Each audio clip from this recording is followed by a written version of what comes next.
Today we're going to be taking a look at two players that made Phil Taylor very angry.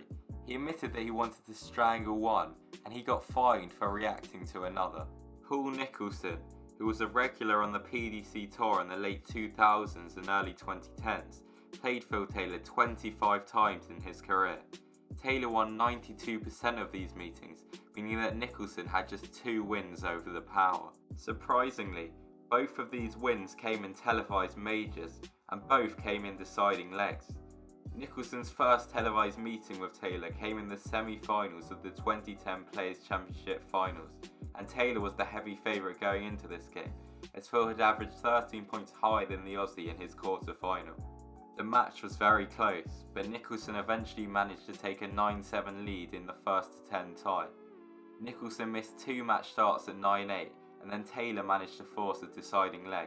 Taylor had the throw in this leg, but he got a bad start, giving Nicholson a minimum of 6 darts at 182. After Taylor was unable to take out 115, Nicholson had 3 darts at 40 for the match.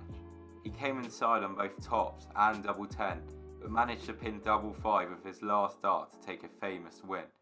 Nicholson looked very emotional after this win, and he followed it up by beating Mervyn King in the final, which secured him his first and only PDC major title.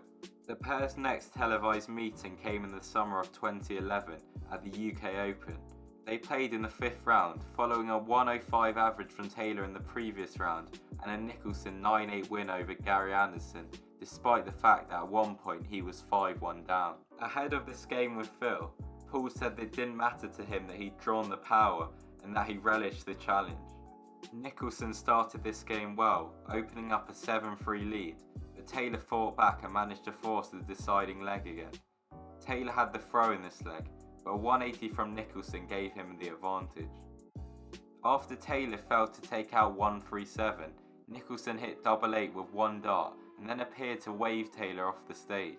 He then shook Taylor's hand, and at the time he claimed that the gesture was not a wave at Taylor, rather at the demons that have hampered him in other events. However, he has since said that he knew the double 8 was going to go in, and that he was thinking about what he was going to do to make it a memorable moment. Nicholson did this as he wanted the moment to be about him, rather than about Taylor losing. Taylor responded by saying that the gesture was disrespectful, and that Nicholson should have at least not done it behind his back. At the World Match Play later in the year, Nicholson was asked about the incident, and responded by saying this. Mr. Taylor and me are going to meet sometime, and he better bring his A game, because if he doesn't, I'm going to put him to bed. At this event, he called Taylor a bully, mainly for the tricks he tried to use to get in his head before games. Taylor responded by calling Nicholson very silly, and he added that Paul had a big mouth which he would never keep shut. They played again on TV 3 more times in 2011, but Taylor won each of these games fairly comfortably. The drama between the pair stopped after this. In an interview looking back, Taylor said that he got to the stage where he wanted to strangle Nicholson. He also added that Nicholson is the only player to ever get really under his skin. At a Players' Championship event in 2016, Taylor came and sat next to Nicholson after beating him, giving him advice as Paul was recovering from a wrist injury. Paul said that after everything they'd been through, he felt that this was very class and that he was touched by it. Before we take a look at the next player, please don't forget to like and subscribe as it really helps the channel out. Right, let's carry on. Chris Mason was a regular fixture in top level darts from the end of the 90s until 2010. Mason and Taylor were originally good friends, and they were even once practice partners. At one point, Chris would regularly drive from his hometown in Bristol to Stoke, where Taylor lived, for practice sessions with the power on both Tuesdays and Wednesdays. He stated that he did this for ages and ages, and that he was grateful for Taylor's time and advice. Mason served a jail sentence in 2003, and around the same time he was battling with addiction and depression. He eventually got jealous and resentful of Phil due to his far superior success. He was annoyed he could not bridge the gap between his good level of darts and the GOAT level that Taylor always seemed to produce. In the second round of the 2007 PDC World Championship, Mason beat John Part with an average of 90, whilst Taylor got the better of Mick McGowan with an average of 109. This set up a clash between Mason and Taylor in the third round, and ahead of the game, Mason gave some quotes to national newspapers that annoyed Taylor. This led to articles in several high-profile papers, which included quotes where Mason called Taylor arrogant and patronising. This came after Taylor had used some of his prize money to treat himself to a new Bentley. Mason said that he did not like Taylor and that he did not want to be false and continue to talk to the power. He said that he was fed up with Phil and claimed that many of his peers felt the same way. He claimed that Taylor was too patronising, unlike Eric Bristow, and claimed that Taylor was once complaining about how he could not get a table and set up chairs into his Bentley.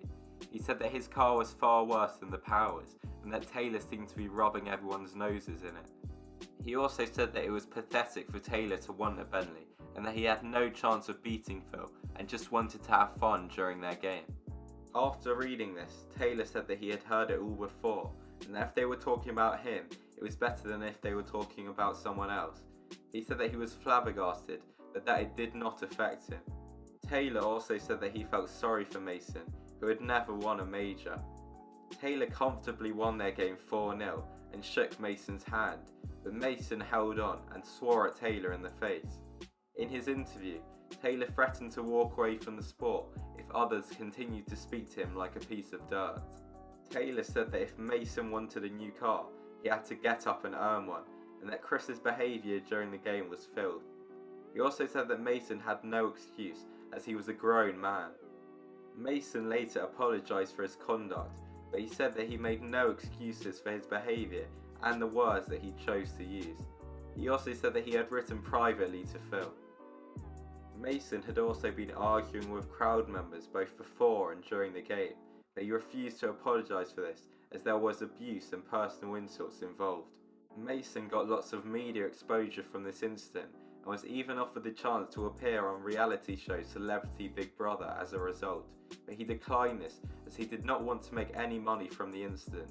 However, Mason was still fined £750 by the DRA and given a 4-month suspended ban for behaving in an unsportsmanlike manner. Taylor was also fined £450 for swearing in his interview as he was so angry.